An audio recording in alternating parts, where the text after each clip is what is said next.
매년 7월 28일은 세계보건기구가 지정한 세계 간염의 날이라고 합니다.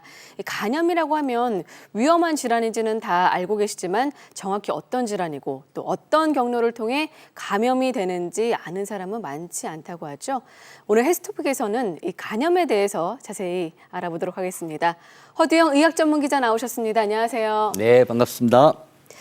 사실 간염하면 이제 간에 염증이 나는 것을 그렇죠. 뜻하는 거잖아요. 네, 원인은 대부분 바이러스라고 하는데 맞나요? 예, 맞습니다. 이 간염의 발병 원인은 이 바이러스가 가장 많습니다. 이 바이러스는 그 종류에 따라서 알파벳 A부터 E까지 5가지가 있는데요.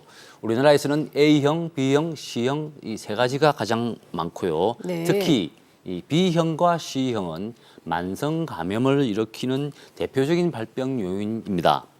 이 간염은 원인이 바이러스가 많지만 바이러스 이외에도 뭐 여러 가지 종류가 있는데요. 아, 그래요? 예를 들어서 뭐 잘 아시겠지만 술을 많이 마셔서 생기는 알코올성 간염이 있고 네네네. 또 지방간이 심해져서 생기는 지방간염, 또 화학물질 때문에 생기는 독성 간염 또는 이제 자가 면역계 이상이 생기는 면역성 간염 등이 있습니다. 네. 이 간염은 이 급성 간염이 만성이 되고 또 만성 간염이 간경화로 이어져서 이제 간암으로 발전하는 이런 경로를 밟게 되는데요. 네. 아시다시피 간암은 우리나라에서 이제 암 사망 원인 가운데 폐암에 이어서 2위를 차지할 정도로 이제 무서운 암인데 이 간염 정도만 잘 관리해도 간암 걱정은 안 해도 될 정도라고 네. 하겠습니다. 어떻기 때문에 간암과 연결이 되기 때문에 좀 무서운 질환으로 예. 볼 수가 있는데 어떻습니까? 우리나라 발병률은요? 네. 우리나라 간염에 대한 인식은 굉장히 높아졌다고 볼 수 있는데 네. 오히려 간염 발생은 좀 늘어나는 편입니다. 아, 그래요? 예, 건강보험심사평가원의 자료를 보면 지난 2013년부터 작년 2017년까지 5년 동안 이 간염으로 병원을 찾는 환자가 점점 늘어나고 있는데요. A형 간염은 5,700명에서 6,500명으로 15% 정도 늘어났고 B형 간염도 32만 명에서 37만 명으로 역시 15% 정도 늘어났습니다. C형 간염은 4만 5천 명에서 4만 9천 명으로 조금 적은 8% 정도 늘어났습니다. 이 간염이 증가한 것은 이 감염 경로를 제대로 알지 못하기 때문인데요. 네. 우리가 보통 간염하면은 이제 술잔을 돌리지 마라든지 그렇죠. 국을 같이 또 먹고. 국을 같이 먹지 네. 마라 뭐 이런 걸 알고 계시는데 네. 사실 그런 경로로 간염에 감염되는 경우는 굉장히 적습니다. 아, 그렇군요. 예, 실제로는 이제 좀 더러운 주사 바늘, 그러니까 주사 바늘을 소독하지 않아서 생기는 경우가 많은데요. 병원이나 침술원 또는 문신 시술소나 뭐 귀를 뚫는 그런 네네네. 곳에서 이제 간염에 걸리는 경우가 많고 아, 또 태어날 때 네. 이제 어머니에게서 이제 수직 감염되는 경우도 상당히 많다고 합니다. 그렇군요. 사실 이제 A, B, C형은 많이 좀 들어봤어요. 예. 특히 또 B형 같은 경우는 좀 상당히 많이 알려 있잖아요. 근데 그렇습니다. C형은 좀 약간 좀 의외인 것 같아요. 예, 그렇습니다. 이 대한간학회가 이 작년에 전국 20세 이상 성인 600명을 대상으로 조사를 했더니 C형 간염에 대해서는 잘 모르고 있는 것으로 나타났습니다.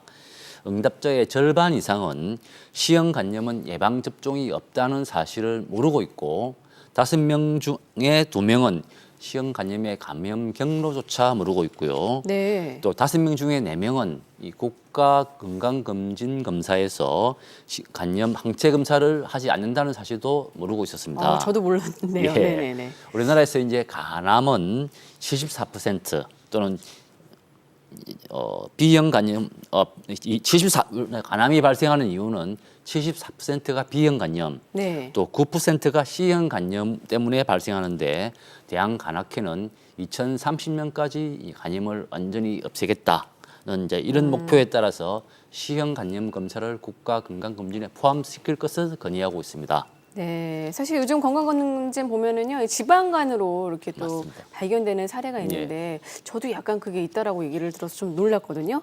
지방간도 그렇죠. 간염의 원인이라고 얘기를 들었는데요. 네. 예, 지방간이 없는 사람이 별로 없다고 할 정도로 이제 흔한데요. 네. 지방간이라고 하는 것은 간의 지방이 5% 이상 쌓인 상태를 말합니다. 네. 사실 30살 이상 성인으로 보면은 4명 중에 1명이 지방간 상태이고 이 지방간 상태인 사람 10명 중에 1명은 지방 간염을 앓고 있다고 합니다. 문제는 이 지방간의 위험에 대해서 좀 무시하는 경향이 높다는 건데요.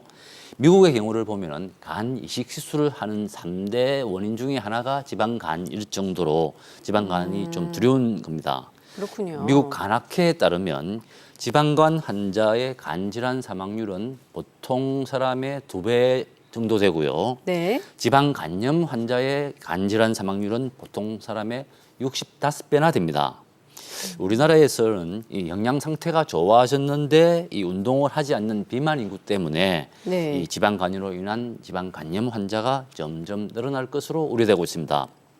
특히 비만이나 당뇨 같은 생활 습관병을 가진 사람 또는 이런 분들이 간이나 현재 지방간 단계를 지나서 지방간염을 앓고 있을 수도 있기 때문에 빨리 의심하고 진찰을 받아보시는 것이 좋겠습니다. 그러니까 지방간을 좀 이렇게 좀 주의 깊게 봐야겠네요. 예. 어떻습니까? 좀 운동에도 좀 도움이 될까요? 운동이요?